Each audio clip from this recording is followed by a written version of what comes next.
Hello everyone, welcome back to Maths Club. Our question is that square root of 8 over square root of 54 plus square root of 72 whole square root. So we have to simplify this problem.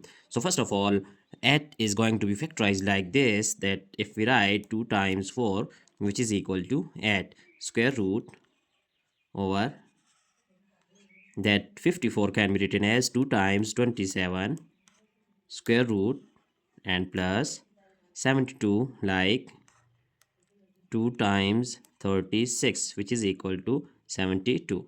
So whole square root we can write here whole square root.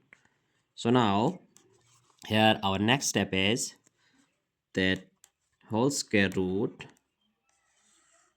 Now we can separate this, as we know that by exponential identity, if we have square root of a times b, then we can write it square root of a times square root of b. So here we can write this 2 is like square root of 2 times square root of 4 over that square root of 2 times square root of 27 plus square root of 2 times square root of 36. Now next step is that whole square root,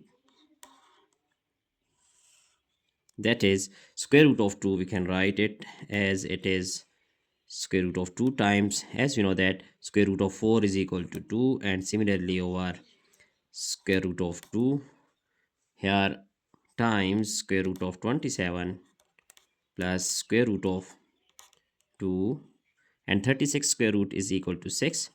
So now whole square root, then we can write here that 2 times square root of 2 over, if we take square root of 2 is common, then it will be square root of 2 times 27 square root and plus 6. So cancelling square root of 2 with square root of 2, then we get 2 divided by 6 plus square root of 27. So now whole square root. Here, if we multiply and divide with 6 minus square root of 27, then we get 6 minus 27 square root, and dividing by 6 minus square root of 27, then it will be that it is square root. So our next step will be multiplying this 2 with 6, we get 12, and similarly minus 2 with square root of 27 over here 6 and 6, it is actually algebraic identity, that if we have a plus b and a minus b, so we can write here that a square minus b square is equal to a plus b times a minus b. So here we can write as 6 square minus square root of 27 whole square, and then whole square root. Now our next step is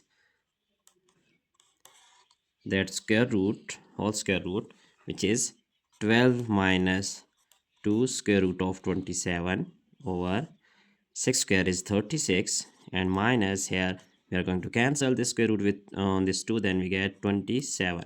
So our next step will be square root that 12 minus 2 square root of 27 over here we get 9.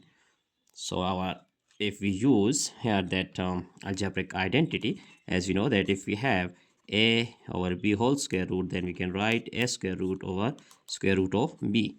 So it can be written as that 12 minus 2 square root of 27 whole square root over square root of 9. Right now that 12 minus 2 square root of 27 whole square root over square root of 9 is equal to 3. So here if we write this 12 like let us consider 12 is equal to 9 plus 3. So 9 plus 3 is always equal to 12, and if we write 9 is like 9 is equal to 3 square, so it is same, and this 3 can be written as that 3 is equal to square root of 3 whole square. So we are going to use here that algebraic identity, which is a minus b whole square is equal to a minus b whole square is equal to a square plus b square minus 2 times a times b. So now we are going to use here that 12 can be written as 9 plus 3 and minus 2 times square root of 27 whole square root over 3. So now 9 is 3 square and this 3 is square root of 3 whole square and minus 2 times here 27. So 27, it is actually 27 square root is equal to that 9 times 3 square root, and furthermore that 9 square root times 3 square root, and 9 square root is equal to 3. So we can write like this, 3 times square root of 3. So if 3 times square root of 3 here, if we use that a minus b whole square, so minus 2 times a is here 3 and b is here square root of 3, which is equal to that 3 square root of 3. So now that whole square root over 3. Here 3 square plus square root of 3 whole square minus 2 times 3 into square root of 3. It is equal to, that is a and it is b. So here it is minus with product. So we can write that 3 minus square root of 3, which is a minus b whole square, and then square root over 3. So cancelling 2 with square root, then we get that 3 minus square root of 3 over 3. So our final step is that separating this denominator, then 3 over 3 minus square root of 3 over 3. So 3 cancelling with 3, then we have 1 minus square root of 3 over 3. So it is our simplest form, and that is our answer. It is simplest form of our problem. So we can check our problem step by step. Now here we have all solution. So that's it for today. Hope you have enjoyed this video. Don't forget to subscribe my channel. Thanks for watching. Goodbye.